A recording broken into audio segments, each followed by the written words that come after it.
విహారయాత్రకు వెళ్లి దువ్వూరు మండలం చెల్లబసాయిపల్లె సమీపంలోని తెలుగంగ ప్రాజెక్టు రిజర్వాయర్ 1 నందు గల్లంతైన ప్రొద్దుటూరుకు చెందిన ముగ్గురు యువకులు ముదాఫిర్, రెహమతుల్లా, షాహీద్ల మృతదేహాలు గాలించి వెలికితీయగా సోమవారం రాత్రి ప్రొద్దుటూరు ప్రభుత్వాసుపత్రికి తరలించారు.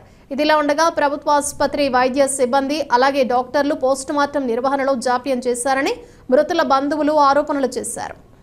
ఈ సందర్భంగా ప్రభుత్వ ఆసుపత్రి చేరుకుని మృతుల కుటుంబాలను పరామర్శించిన ప్రొద్దుటూరు ఎమ్మెల్యే నందేల వరదరాజులరెడ్డి ఆయనతో పాటు పలువురు మైనారిటీ నాయకులు, మృతుల బంధువులు ఆయన వెంట వెళ్లగా అక్కడ ఉన్న మృతదేహాలను చూసి యువకుల కుటుంబ సభ్యులు, బంధువులు ఇక్కడ పోస్టుమార్టం నిర్వహిస్తున్న డాక్టర్పై నిందారోపణలు చేస్తూ ఇష్టారాజ్యంగా పోస్టుమార్టం నిర్వహిస్తున్నారని వైద్య సిబ్బంది పోస్టుమార్టం నిర్వహణ గురించి ప్రశ్నిస్తూ సిబ్బందిపై పలు ఆరోపణలు చేయగా అందుకు సంబంధించిన ఎమ్మెల్యే వరద మైనారిటీ నాయకులు ముక్తియార్ సిబ్బందిపై ఏదైనా ఆరోపణలు ఉంటే లిఖితపూర్వకంగా పై అధికారులకు ఫిర్యాదు చేయాలని సూచించారు. ప్రభుత్వ ఆసుపత్రి డాక్టర్లు, సిబ్బంది మృతదేహాలకు పోస్టుమార్టం సరిగ్గా నిర్వహించడం కూడా తప్పేనా అంటూ ముక్కున వేలేసుకుంటున్నారు. ఈ విషయం తెలిసిన కొందరు ఒకానొక దశలో ప్రైవేటు అంబులెన్స్ అద్దాలు కూడా మృతుని బంధువులు పగులగొట్టారు.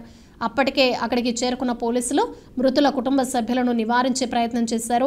అయినా విషయం సద్దుమనగలేదు. అనంతరం మృతుల బంధువులు రోడ్డుపై బైఠాయించారు. పోలీసులు వ్యవహరించిన తీరు పలువురిని ప్రశంసలు అందుకోగా సరైన సమయానికి ప్రభుత్వ ఆసుపత్రి నందు పోలీసులు లేకపోయిన ఎడల డాక్టర్పై దాడి జరిగి ఉండేదని అంటూ పలువురు అభిప్రాయపడుతున్నారు.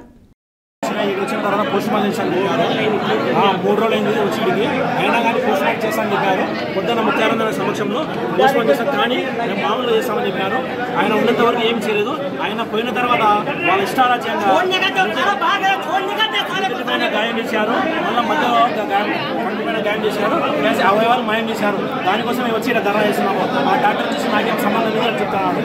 అది విషయం.